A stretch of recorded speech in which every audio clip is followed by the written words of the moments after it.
become the appeal tribunal of the National Assembly. Because that's what is being done. Our courts are being turned into a joke. Well, while John Hlophe's appointment to the Judicial Service Commission is being challenged, there are other concerns about the Commission's past decisions. Policy think tank, the Centre for Development and Enterprise, says the quality of commissioners serving on the JSC, as it's called, needs to be enhanced. The 23-member commission advises on matters relating to the judiciary and interviews and makes recommendations for appointments to the bench. Let's speak to Ann Bernstein, Executive Director of the Centre for Development and Enterprise now. And thank you for being with us. Firstly, would you include John Hlophe among those that you would rate as poor quality members of the JSC? Well, I'm not going to get involved in the court case, but there's no doubt that a judge who has been recommended by the JSC to Parliament for impeachment and then Parliament impeaches him, it doesn't make any sense at all for him to be nominated to serve on the Judicial Service Commission. But this is just the latest sort of area of concern about who is nominated to the Judicial Service Commission. This isn't just any old body.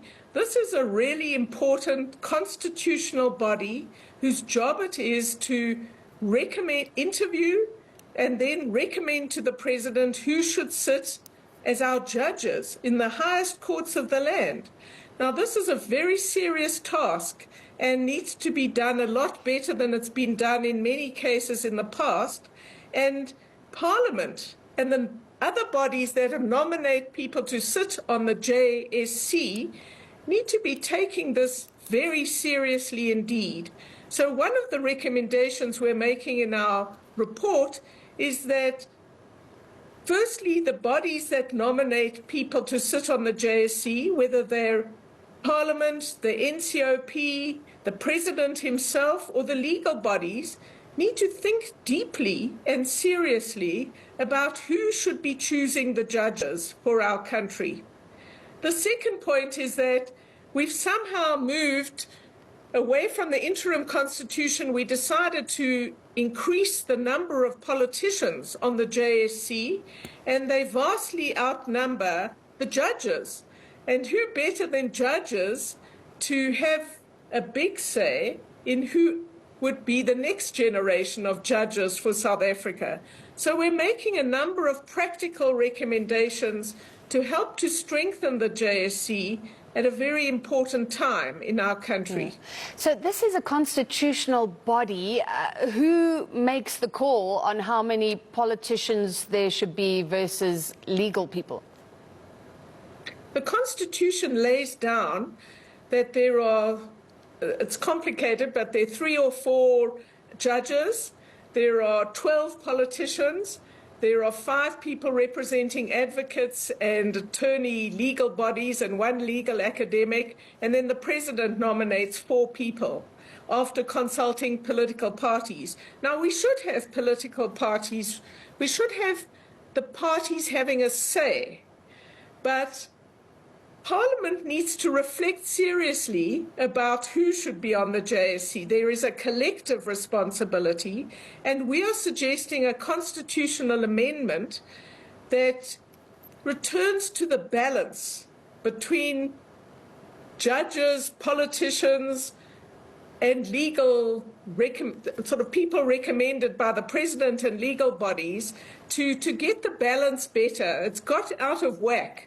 And if you look at the JSC over the last 15 years, there have been real failures of performance by this very important body. Yeah. This body that appoints the judges has been taken to court and been found, has had to either settle or accept the court's judgments on the irrational deliberations they have had in interviewing judges. So the JSC is not performing well. It's not serving the country well. And the judiciary is the 3rd branch of government. They're the guardians of our Constitution. They have to hold the executive and the legislature to account if you want to obey the Constitution and be a democratic society. So this is a really important area that needs a lot more attention, and we shouldn't take the quality of the judiciary for granted, because this year, again, the JSC has not got enough people applying to be judges on the Constitutional Court. Think about that.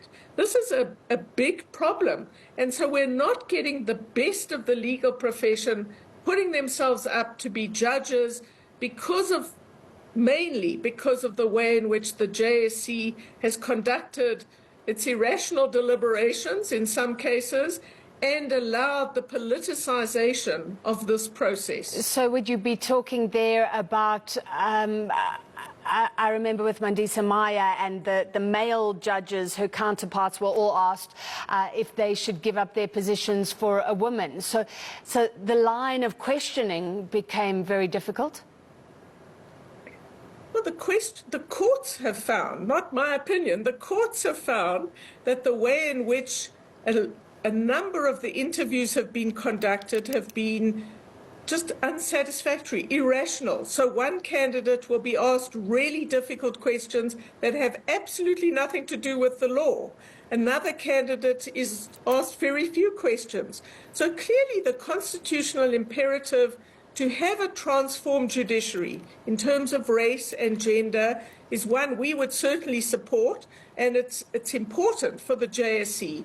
But the most important criteria are, will you be a good judge? Do you understand the law? Do you understand the complexity of our economy and the way in which rights and responsibilities and contracts need to be dealt with in our constitutional democracy? So we have to interview judges fairly. We have to assess them on objective criteria.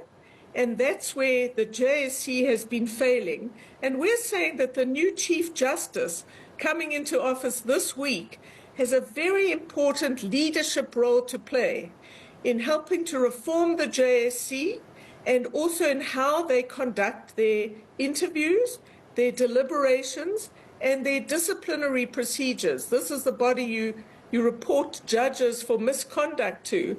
So it has to be a body of enormous respect, and that's not the case at the moment. Do we have bad judges on the bench because of JSC decisions? Do you have any examples? You say they haven't chosen wisely always? Well, you don't have to. The evidence is clear. We're not getting the very best people applying to be judges. So in some cases, we're getting weaker judges being appointed.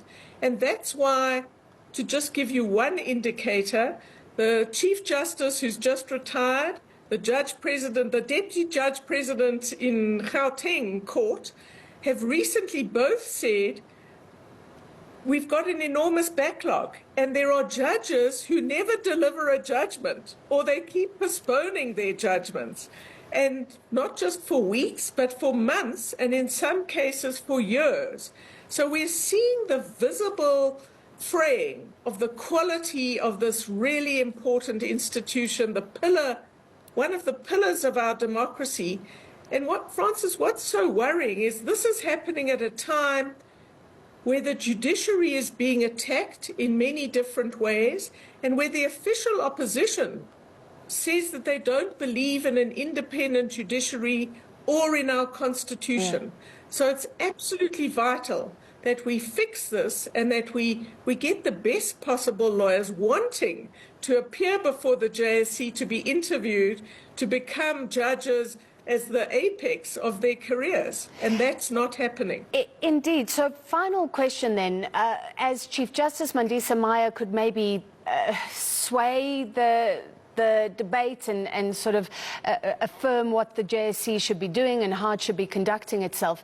But you are talking about a constitutional amendment, right, to change the ratio of politicians to legal minds on the JSC.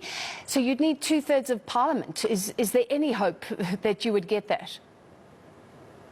Well, we're not completely sort of rosy-eyed. There are in the works from the government a number of amendments to how the Constitutional Court and some constitutional amendments about the judiciary and the courts that are in the wings. And we're hopeful that if we could get support for this sort of changing the composition of the JSC, you could do this all at the same time. So it's not crazy, it won't happen tomorrow.